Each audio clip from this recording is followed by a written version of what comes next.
Olá, meus queridos, tudo bom? Hoje, em nossa aula, vamos adentrar em um conteúdo mais específico da nossa disciplina.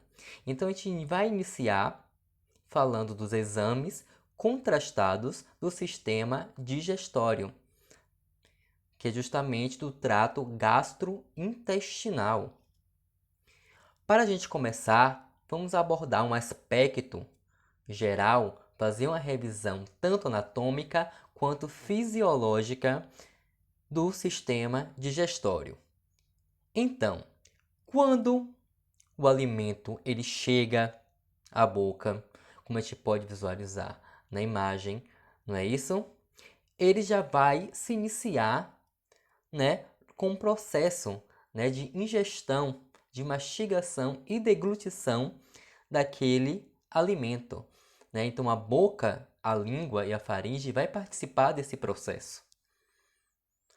Inclusive, vamos ter glândulas, que são as salivares, que vão ser super importantes na solubilização, lubrificação e início da digestão do amido pela saliva já na boca. Então a gente vai ter algumas enzimas importantes nesse processo, como a amilase, a lipase. Então, são enzimas importantes nesse processo.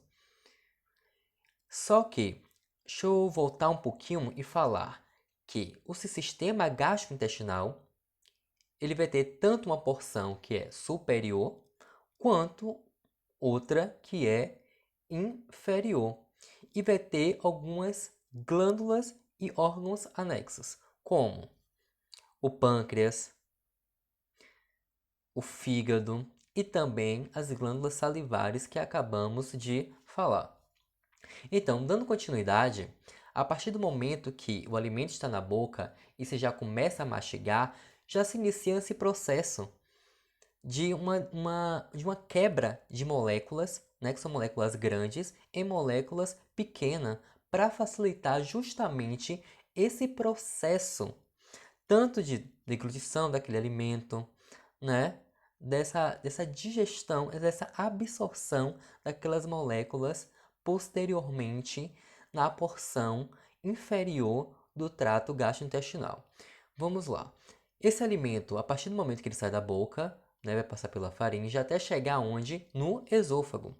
Nesse esôfago, ele vai ser responsável pela condução dos alimentos para o estômago através de contrações musculares, que são involuntárias por conta da musculatura lisa, que esse movimento a gente chama de movimento peristáltico. Então, há o que? Contrações musculares, né? Esse peristaltismo, que vai fazer com que o alimento ele vá descendo pelo esôfago até chegar no estômago. Já no estômago, né, vai ocorrer um processo de solubilização e digestão pelas secreções gástricas e a formação do quimo. Então, nessa região, nesse estômago, também vai ter o que? A presença daquele ácido clorídrico para ajudar nesse processo, né, de digestão, esse processo de quebras de moléculas. Seguindo, vai passar pelo intestino delgado, o qual vai ter três porções, não é isso? Tanto o duodeno, o jejuno e na porção final o íleo.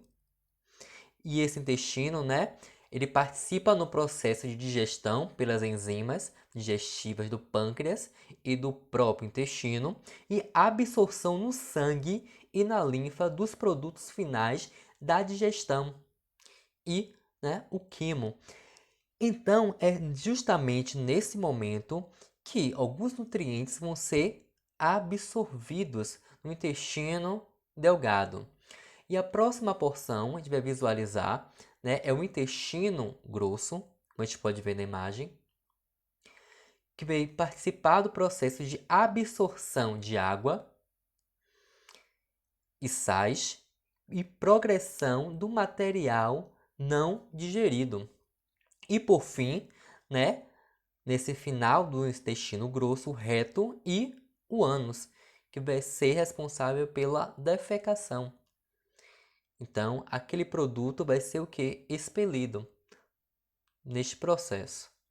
Só que a gente vai ter também algumas glândulas, né, esses órgãos anexos, que vai participar do processo também. Que a gente vai ter o fígado, que é super importante para a secreção, ou seja, a produção da bile, no qual essa bile vai ser armazenada antes de ser, né, utilizada, antes de ser, né, enviada para o intestino delgado, vai ser armazenada na vesícula biliar, né, que vai participar do processo de armazenamento e o fornecimento da bile. Também teremos o pâncreas, né, que é responsável pela secreção do suco pancreático, participando de um processo exógeno, não é isso? Ou desculpa, exócrino, e não endócrino, que é no caso da insulina e do glucagon, tá bom? Então, nessa revisão, né, morfofuncional, a gente pode visualizar o quê? Que ocorreu um processo de tanto de ingestão desse alimento, digestão, absorção e, por fim, a eliminação deste produto final. Nesta imagem, a gente já pode visualizar algumas estruturas anatômicas. Do nosso lado direito, né, a gente vai ter uma visão anterior, não é isso? Deste esôfago, né, dessa boca deste esôfago, até chegar no estômago. Tem outras estruturas também, mas ela não vai fazer parte do sistema digestório, né? Como a gente visualiza, por exemplo, na imagem à direita, o que? A traqueia, os brônquios, que fazem parte do sistema respiratório. Mas falando do sistema digestório, a gente pode visualizar aquele processo, algumas estruturas como a boca, né, os dentes, né, que fazem parte desse processo mecânico da digestão, a orofaringe, né, a epiglote, que é responsável, que é super importante para que o alimento ele não vá para as vias respiratórias. E por fim, né, a partir do momento que ele passa pelaquela faringe, vai passar por onde? Pelo esôfago. E na porção final, distal desse esôfago, a gente observa o que? Entre esse esôfago, o final desse esôfago e o início do estômago, o esfíncter esofágico inferior, né? Que está ali justamente para que não ocorra refluxo, que o alimento que está no estômago ele não volte para a boca e, consequentemente, também esse ácido gástrico não suba pelo esôfago e, consequentemente, não acabe ferindo, tá bom? E a imagem à esquerda, a gente pode visualizar o estômago com algumas regiões, né, anatômicas específicas, que a gente vai visualizar melhor quando olharmos a anatomia radiológica. Seguindo, nesta imagem a gente vai perceber o quê? Que temos o esôfago, não é isso? Até o momento que vai chegar uma porção do estômago. Então, nessa imagem, a gente pode observar que tem alguns números, né? E cada número vai representar uma determinada região, como o número 1, que é a parte distal do esôfago, que é justamente a posição retrocárdica. Já a 2, do lado direito, como a gente pode visualizar, a gente vai ter o que? A incisura cárdica. Já 3 é a parte abdominal deste esôfago. E seguindo para a quarta e a quinta, a gente vai ter, né, respectivamente, o ósteo cárdico e a parte cárdica, né, que é justamente a cárdia já do estômago, tá bom?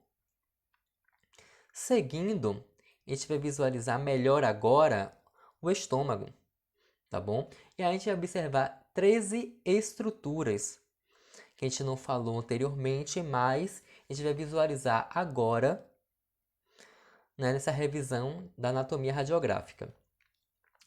Na primeira, na numeração, no primeiro número, né, a gente observa o quê? O fundo gástrico. Já o 2, o ósteo cárdico. E o terceiro é a parte cárdica, a cárdia em específico. O quarto, a curvatura, né, a curva gástrica menor. E numa porção mais final, a gente observa o que? O número 5, o duodeno. E o 6, a ampola do duodeno, né, que é o bulbo do duodeno. O sétimo, a gente visualiza as pregas gástricas, né, na parede posterior. O oitavo, o piloro. O nono, como vocês observam na imagem, o corpo gástrico. Posteriormente, né, a gente observa no 10 a incisora angular. O 11 a curvatura gástrica, só que maior, né? E a 12 e a 13, a gente vai observar o canal pilórico e o antro pilórico, respectivamente. Então, até agora tá tranquilo o conteúdo? E aí a gente segue, né? Só que agora já saímos do esôfago e do estômago e vamos iniciar a falar do intestino delgado, mas só que nessa porção inicial, que é justamente o do duodeno, que a gente vai ter, né? Já observa na imagem, né? Na figura maior, o estômago, região do estômago, não é isso? E entre esse estômago e esse duodeno, a gente vai ter o quê? Uma musculatura, um esfíncter. Esse esfíncter que é super importante para que o alimento ele não retorne para outra estrutura, não saia do intestino delgado e vá para o estômago. E seguindo o fluxo, a gente vai observar algumas porções, ok? Tanto a primeira porção, a segunda, né? E a terceira deste duodeno.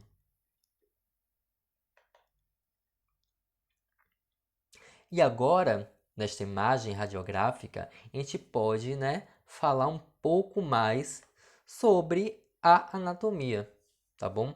Logo no início, a gente vai observar o quê? Aquela ampola do duodeno, que é o bulbo, como a gente falou também na imagem anterior. Já o 2, né, região do piloro. A terceira, que é o canal pilórico. A quarta vai ser a parte descendente do duodeno, porque está o que? Descendo, tá bom? E a quinta, vamos observar a papila maior do duodeno, ou como era chamado, a papila de Vater. Nessa imagem, nesse slide, a gente vai observar, tá bom? E vamos fazer uma observação acerca do biotipo de cada indivíduo. E essa informação ela é super relevante. E saber do biotipo deste paciente tem uma grande importância, uma grande relevância na localização do sistema gastrointestinal, né, no interior da cavidade abdominal. Isso para ajudar a posicionar tanto o paciente adequadamente e com precisão para a realização dos procedimentos que são radiográficos, né, que esse é o nosso interesse, que são direcionados especificamente para cada região. Então deve-se conhecer e entender as características de cada uma desses tipos de biotipo que a gente pode visualizar na imagem. E aí a gente vai trazer, né, alguns tipos de desse biotipo, seja ele hiperestênico, estênico, né, ou hiporestênico, estênico, tá bom? Então a gente vai falar um pouquinho deles e a gente observa tanto na imagem superior, né, do desenho, quanto na inferior com contraste, essa diferença de estrutura a depender do biotipo de cada indivíduo. Falando do primeiro, que é o hiperestênico, né, ele vai se referir a aproximadamente a 5% da nossa população, né? Apresentando-se com um tórax e o abdômen muito largo e também profundo, né? Profundos anteroposteriormente. E os pulmões serão mais curtos e o diafragma, consequentemente, se você consegue observar na imagem, ele é o quê? Mais elevado, mais alto. O cólon transverso, ele é elevado também, e todo o intestino grosso vai ficar direcionado na periferia da cavidade abdominal, como observado na imagem. Às vezes, né, é preciso também duas radiografias a partir da linha média para incluir todo o intestino grosso, por conta da anatomia do paciente. E o estômago também, né, vai estar muito mais elevado e vai assumir uma posição mais transversa, né, se estendendo aproximadamente entre a T9 a T12. Seguindo, vamos ter os estênicos, né, que vai ser caracterizado, como a gente pode ver na imagem 2, né, que ele vai ser caracterizado com uma versão mais magra do hiperestênico, que a gente falou anteriormente. O estômago vai lembrar um J, como a gente pode ver na imagem, e está localizado mais inferiormente, mais para baixo, que o hiperestênico. E geralmente vai se estender de T10, né, ou T11, até T12. E o bulbo duodenal vai se encontrar entre a L1 e a L2, à direita da linha média. Tá ok? Falando também da flexura colônica esquerda, né, que é a esplênica, né, do intestino grosso, é frequentemente muito que elevada, localizando-se logo abaixo do diafragma esquerdo. Partindo para os demais, que é o hipostênicos e os astênicos, eles, né, possuem características por serem indivíduos mais magros. Então vão ter pulmões mais estreitos que os demais e compridos, com diafragma mais baixo. Assim, né, esse intestino grosso ele vai ficar mais rebaixado no abdômen e vai ter a sua maior capacidade na região pélvica, né, mais inferiormente.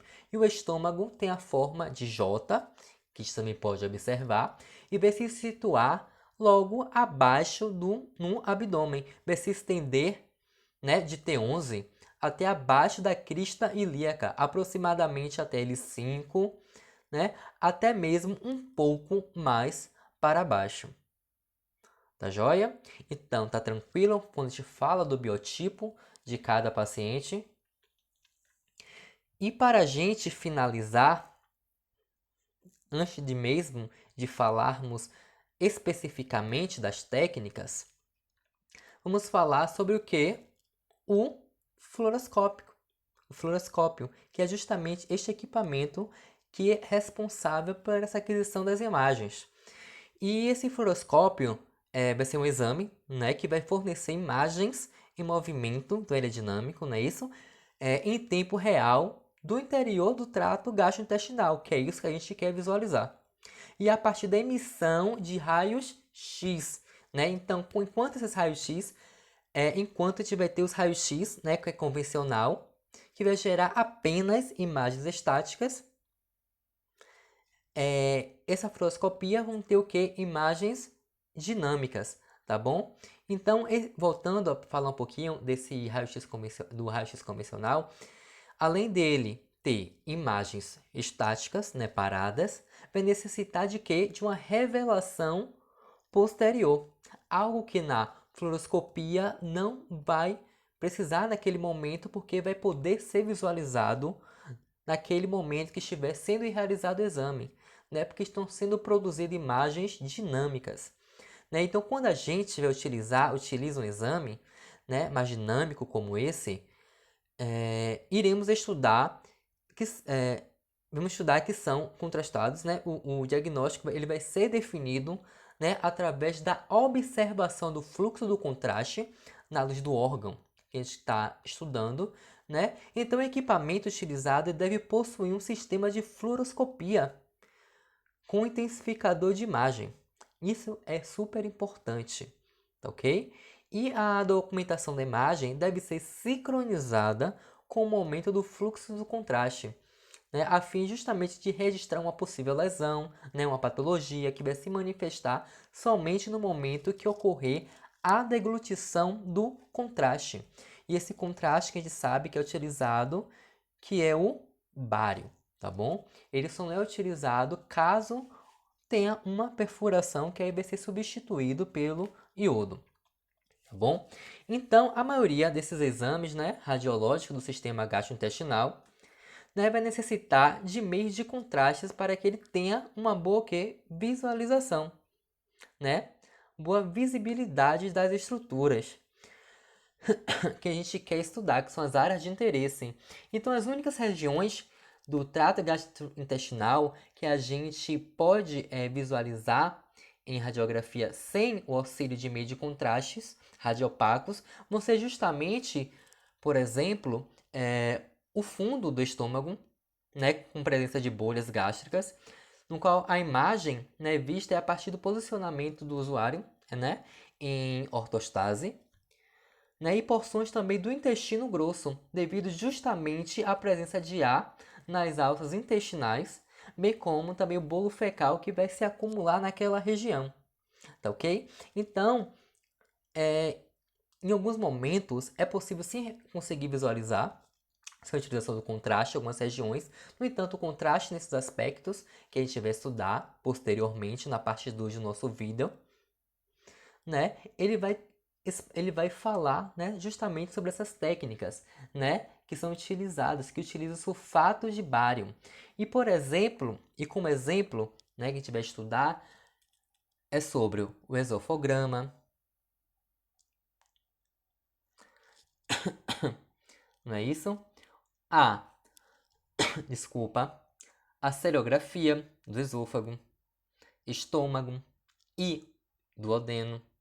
Também teremos estudo do trânsito intestinal e também o enema baritado, ou como a gente chama, o enema opaco. Então, a gente vai ter justamente essas técnicas, tá bom? Vamos lá, a gente vai estudar para a próxima aula. O esôfago grama, depois a seriografia do esôfago, estômago e duodeno e posteriormente, né, detalhando cada um dessas estruturas, posteriormente o trânsito intestinal e por fim o enema opaco. Tá joia? Então, muito obrigado e até a parte 2 do nosso vídeo.